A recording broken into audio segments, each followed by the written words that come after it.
When he let you go, your mind might have spiraled into this whirlwind of questions. What did I do wrong? Was I not enough? If I had just said this or done that differently, would he have stayed? And the truth is, it's completely human to go there, to analyze every detail of the relationship, to replay the last conversation, to comb through the silence, trying to find some hidden message or meaning.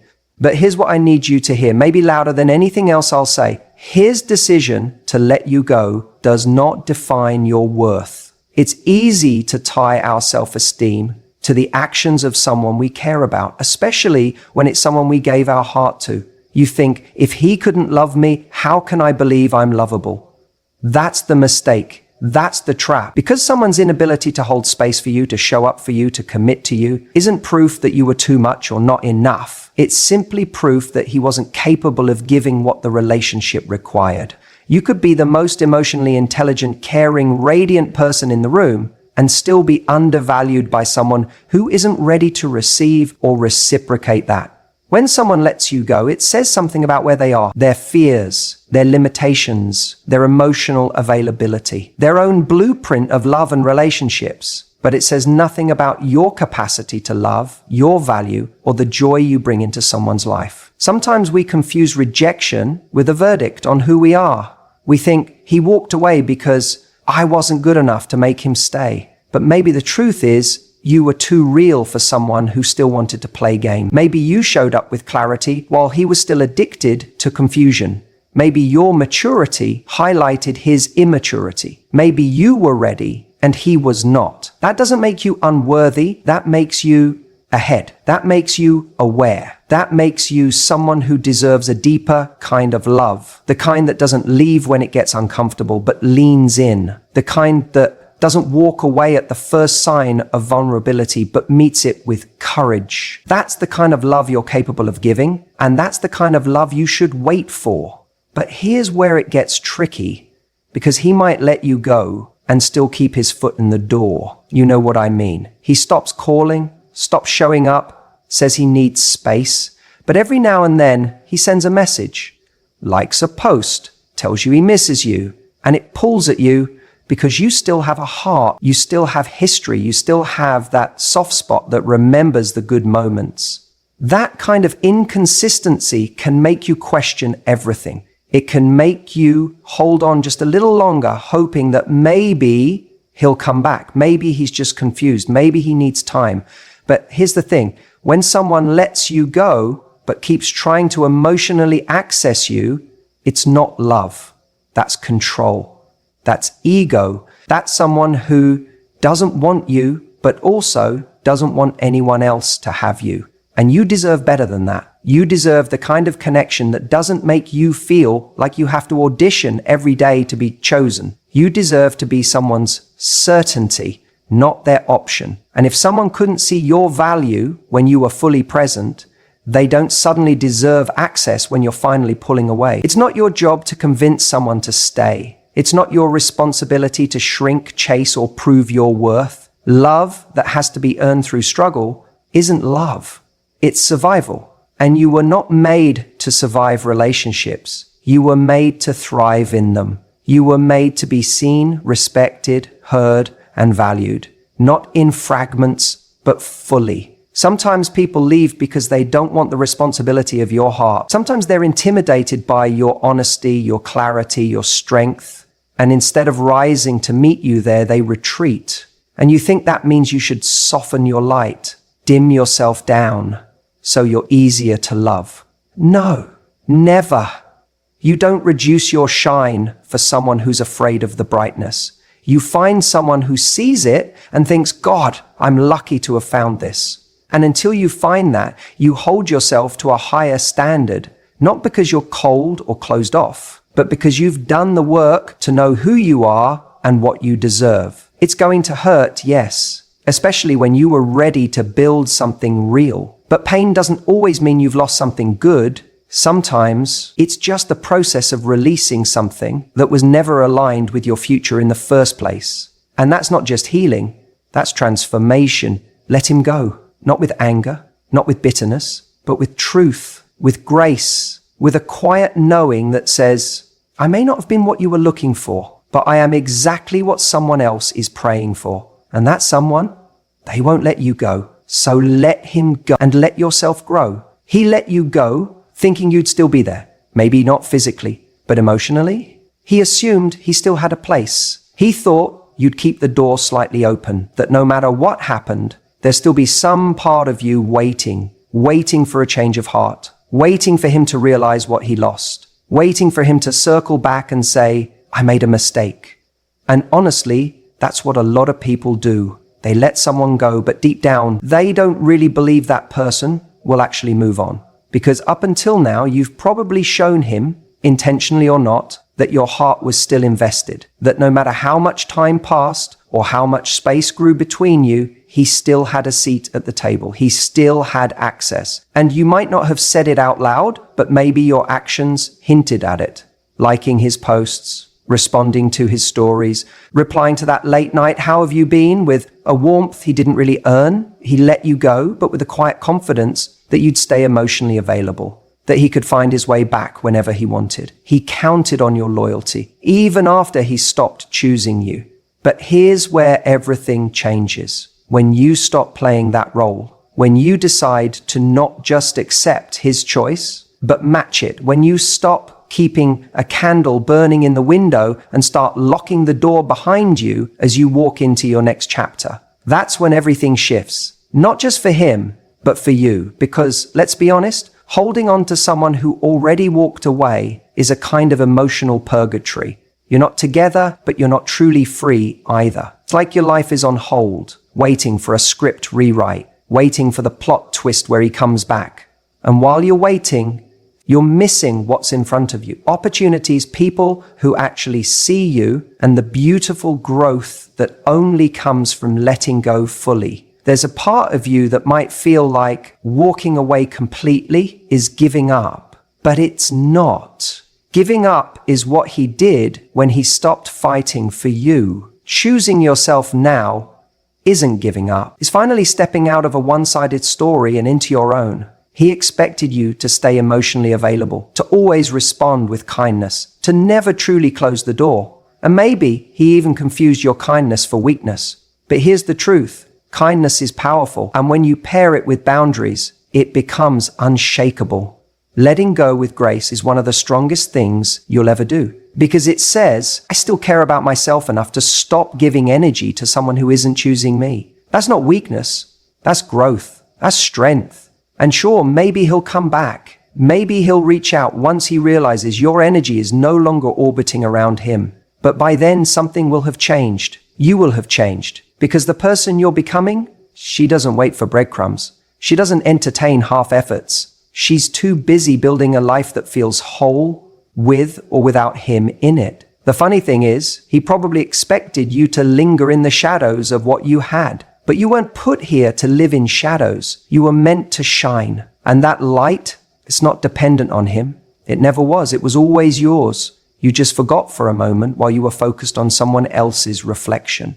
There's something powerful about matching someone's absence with your own, not in a petty way, not to play games, but in a way that says, I'm no longer putting my energy where it's not reciprocated. That decision is magnetic, not because it pulls him back, but because it pulls you forward into your self-worth, into your next level, into a version of you that doesn't settle for emotional crumbs just because it once felt like a feast. And yeah, it might hurt at first. That moment when you realize you were hoping for someone to come back and instead you're the one who walks away for real. That pain, that's the cost of growth. That's the ache of stepping into your power. But it doesn't last forever. Because healing begins the moment you stop negotiating with someone who already showed you they weren't ready to love you the way you deserve. He let you go thinking you'd hold on. But you're stronger than that. Strong enough to love deeply and still walk away when it's no longer right. Strong enough to choose peace over potential. Strong enough to let go, not because you don't care, but because you do, about yourself. And when he realizes you've truly let go, it'll hit different, because he won't just be losing a person. He'll be losing the version of you who waited, who hoped, who gave him grace after grace. That version doesn't live here anymore. You evolved. And the next person who gets access to you, they're going to have to come correct. Because you're not looking back, you're walking forward, fully aware of your value and no longer entertaining people who thought they could leave and come back whenever it suited them. You didn't just let him go, you let go of the idea that he was the only one who could love you deeply. You let go of the illusion that this was the best it could ever be. And most importantly, you let go of the version of you who thought settling was better than being alone. He let you go and didn't expect you to let him go too, but you did, and that is where your power begins. You know what's interesting? Most people don't realize how loud silence can be. We think we need to have the last word, the big emotional goodbye, the deep closure talk to make someone understand what they did, or to feel like the chapter is really closed. But here's the truth. It's not always the dramatic final conversation that gives us peace. Sometimes it's the absence of one. See, when someone lets you go, especially if they think you'll be hanging on in the background, waiting, hoping, checking in, your silence becomes the one thing they never expected. And it's the one thing that says everything. It says, I don't need to scream to show I've healed. I don't need to chase clarity from someone who already showed me who they are by letting me go. That silence, that's powerful. Because here's what usually happens. They let you go. Maybe it was messy. Maybe it was calm. Maybe it was completely one-sided. They say, I can't do this, or I need space. Or maybe they just start drifting. And in that moment, a part of you still hopes they'll realize what they had and come back. That's natural. You're human. You invested your heart, your time, your emotional energy. Of course, there's a part of you that wants them to wake up and say, I made a mistake. But if they truly cared, they wouldn't have risked losing you in the first place. Now, what they often don't expect is that you're going to actually move on. They let you go thinking you'll stay emotionally available, that you'll respond to the late night texts, that you'll still like the Instagram story, that you'll still be there as an option. They let you go, but they didn't expect you to let them go too. And that's where your silence becomes a sentence. When you stop responding, not out of spite, but out of self-respect. When you stop giving them access to you. When you don't chase, don't beg, don't fight to be heard. When you just let go. That's when the message sinks in. They didn't break you. It's not about ignoring them to play games. This isn't about pretending you don't care. It's about reaching a place where your peace is more important than getting an explanation. Because let's be honest, what kind of closure are you really hoping for? Are you expecting them to say, I was wrong, I lost the best thing that ever happened to me? Are you waiting for them to explain why they walked away so it makes sense to you? Are you hoping that somehow hearing their side will make the pain stop? Even if they did give you that, it wouldn't heal the wound. Closure isn't a door they close for you. It's one you lock yourself from the inside. And silence, that's the key. There's something deeply dignified about walking away without trying to convince someone to stay. About deciding that your time, your energy, your love will no longer be invested where it isn't appreciated. That kind of silence is powerful because it's built on clarity. Clarity that says, you're allowed to leave, but I'm allowed to move forward. Clarity that says, I don't hate you, but I won't chase you. Clarity that says, I deserved better, and I'm giving that to myself now. The irony is, the moment you go silent, that's usually when they start to notice. That's when the hey, how are you messages show up. That's when the I was just thinking about you texts land in your inbox. Because your absence becomes louder than your presence ever was. But here's the thing, you don't need to respond because you're not doing this for a reaction. You're doing this to heal. See, silence is not a punishment for them. It's a gift for you.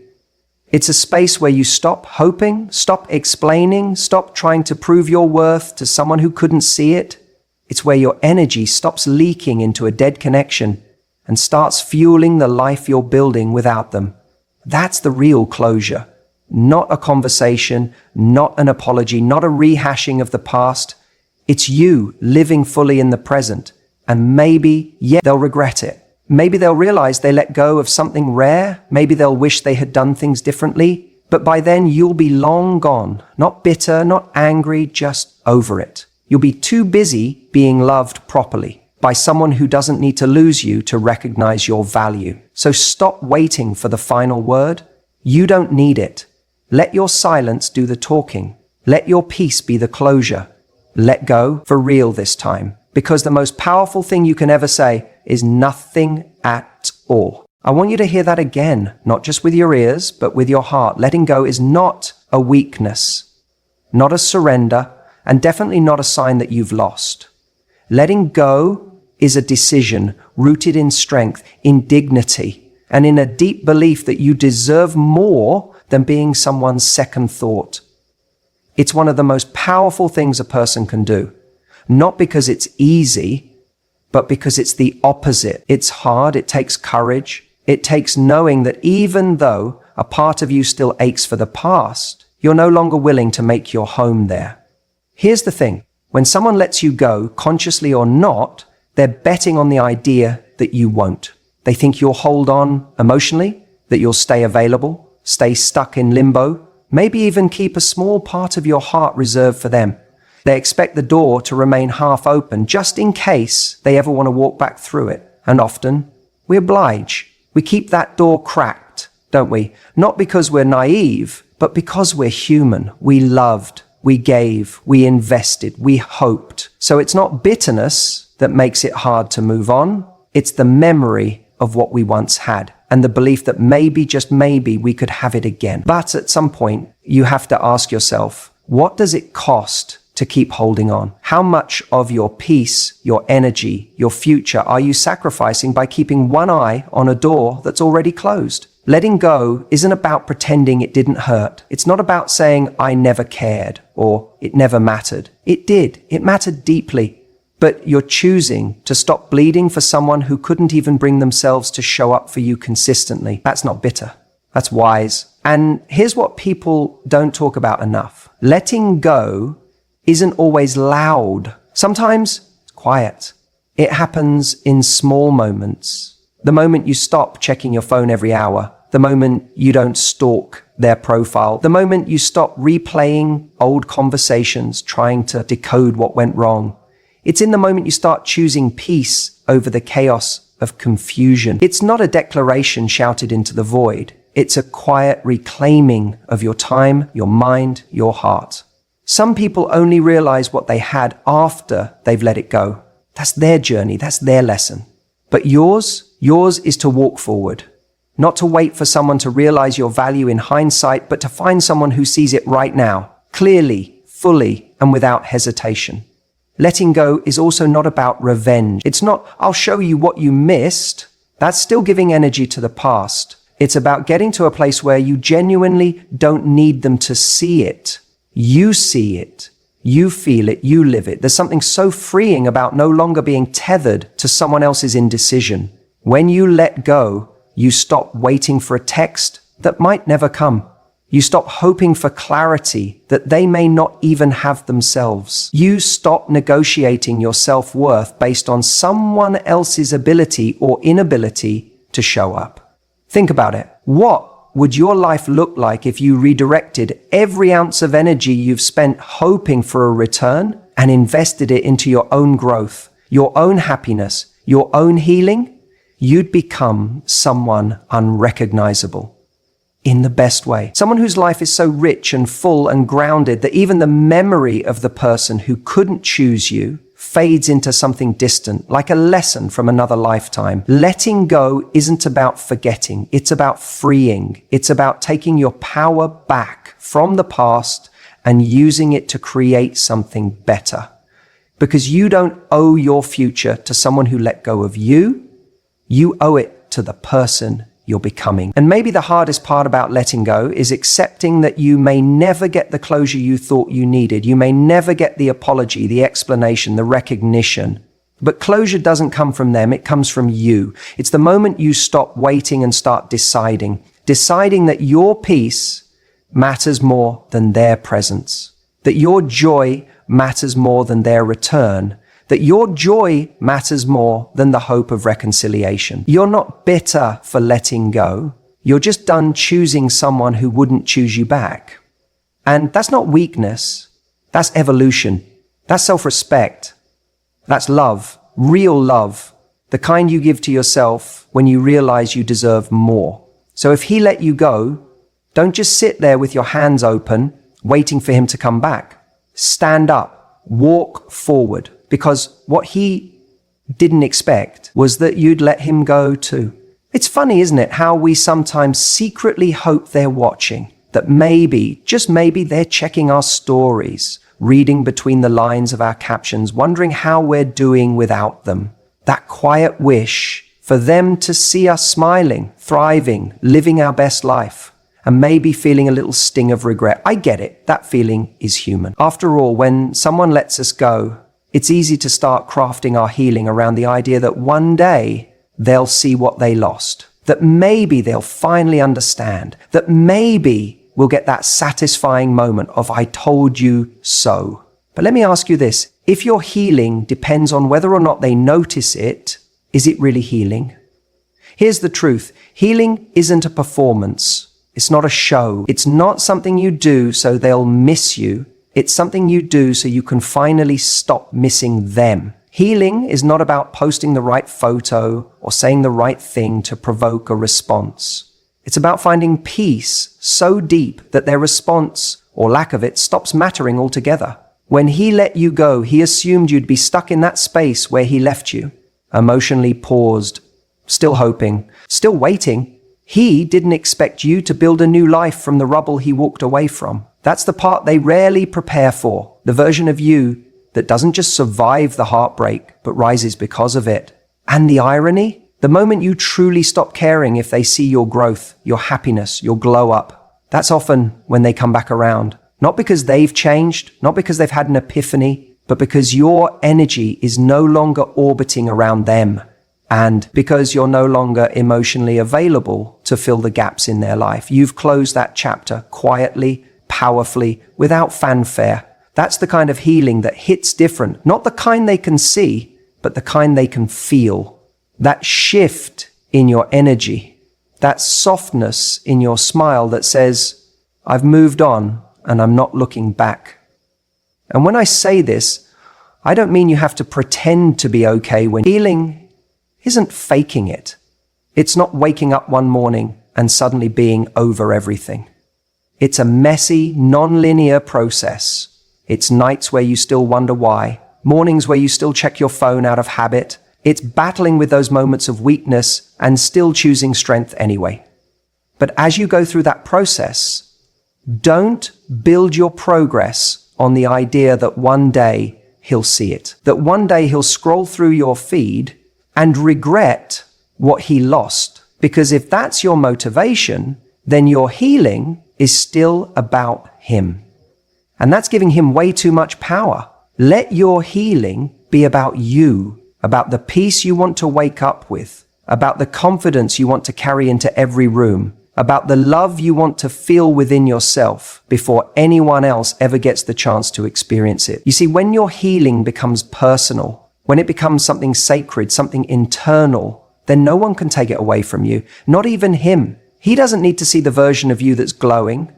You don't need to prove that you're doing well, because the moment you start living just for you, free from the need for validation, that's when you start truly living. That's when the smile becomes real, not curated. When the laughter comes from joy, not from a need to be seen. And here's the thing, people don't always regret losing you when you're at your most Instagrammable. They regret losing you when they feel your absence. When the person who used to check in stopped. When the person who always cared no longer does. When the one who loved deeply quietly walks away without trying to be heard. That's the kind of impact you want to have. Not a loud one, not a dramatic exit, but a powerful disappearing act that leaves a void. That kind of absence can't be ignored. And yet, the point isn't to make them feel that void. It's for you to finally feel whole.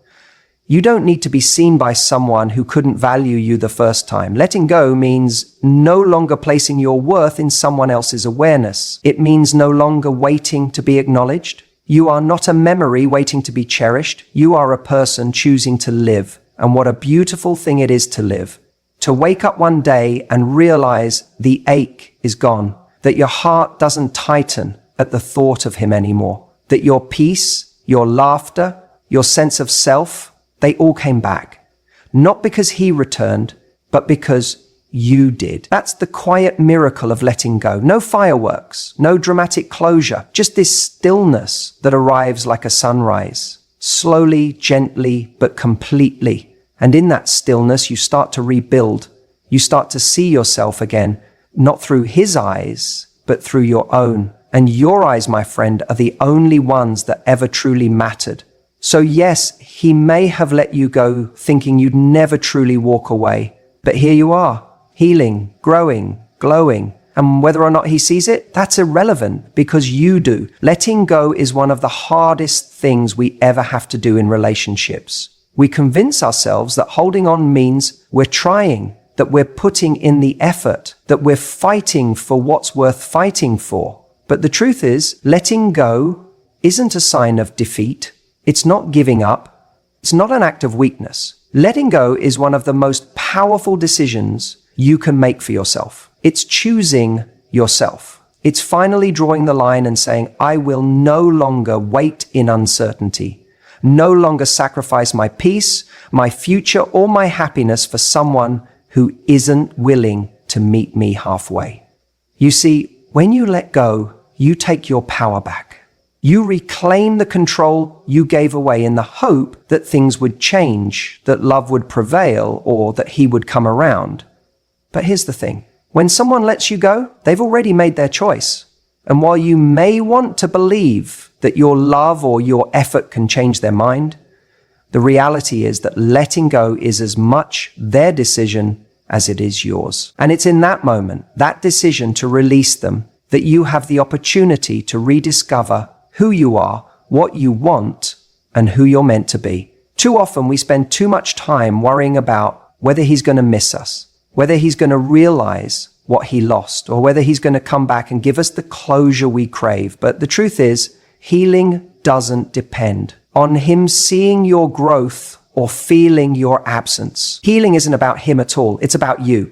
It's about turning inward, focusing on your own journey, and letting go of everything that's been holding you back from becoming the best version of yourself. Because here's what happens when you truly let go. You open yourself up to a new kind of freedom. The kind of freedom that comes when you stop waiting, when you stop wondering, when you stop holding your breath for someone who's not ready to meet you where you are. It's like stepping outside on a beautiful day and feeling the sun on your face after a long period of being indoors, stuck in the shadows. That's the freedom that comes when you let go, not because you've given up, but because you've chosen yourself. Letting go is an act of strength. It's not about bitterness or anger. It's not about showing them that they were wrong or trying to punish them for not fighting for you. It's about having the courage to admit that what's best for you is a future where you're not stuck in the past, a future where you're surrounded by people who recognize your worth and treat you accordingly. It's about trusting that there's someone out there who will not let go of you, someone who will choose you in ways that make you feel valued, seen, and loved. And that future, it begins the moment you stop clinging to the past. I get it. It's hard. It's so much easier to stay in the comfort of what we know, even if it's hurting us, because at least when you're holding on, there's a sense of security, even if that security is based on false hope. But that false hope is a cage, and the more you stay, the more you become imprisoned by your own desire to make things work. So you make excuses, you give him second chances, third chances, fourth chances, all the while ignoring the part of you that knows you deserve more than what you're getting. The part of you that wants to believe in your own worth more than you believe in his potential. The part of you that wants to stand up for yourself, but you keep waiting for him to come back and show you that he really does care, that he really does see your value. But here's the truth. No one can love you more than you love yourself. No one can make you feel valued more than you are willing to value yourself. When you let go, you're not just releasing him, you're releasing the belief that you need him in order to feel complete. You're releasing the thought that your happiness is tied to someone else's actions. You're choosing to take control of your own destiny, to be the hero in your own story, instead of waiting for someone to give you permission to be happy. Letting go also means accepting that you can't change someone who isn't ready to change. You can't force someone to meet you where you are. And sometimes the hardest part is realizing that it doesn't matter how much you care, how much you've invested, or how much you've given. If he's not in the same place as you, if he's not as committed, if he's not as invested, you can't make him see what you see. And that's okay. It's not a reflection of your worth, your value, or your love. It's just the reality of being with someone who isn't on the same page. And that's when you realize the power in walking away. Letting go is not just about cutting ties with him, it's about cutting ties with the version of yourself who thought she needed him in order to feel complete. It's about stepping into your own life, your own power, and your own future. It's about realizing that you can thrive without him, that you are enough as you are, with or without someone else by your side. When you let go, you stop waiting for someone else to validate your worth. You stop needing someone to show up for you in ways that you should be showing up for yourself. You can make your life as full as you choose to. And in doing so, you give yourself the freedom to become someone who's ready to receive the love you truly deserve. Someone who can stand tall, who can move forward with confidence, knowing that their worth isn't tied to someone else's approval. When you choose to let go, you free yourself to build the life that's waiting for you. One that's full of possibilities, full of joy, and full of love that comes from within. And remember this, letting go isn't the end of your story. It's just the beginning of the next chapter. The next chapter where you're in control, where you're the one making the choices, where you're the one who's writing your own narrative. It's the chapter where you get to decide how your story goes from here. So don't fear letting go, embrace it, because it's not about losing someone, it's about gaining everything that's meant for you. So let go and let yourself soar.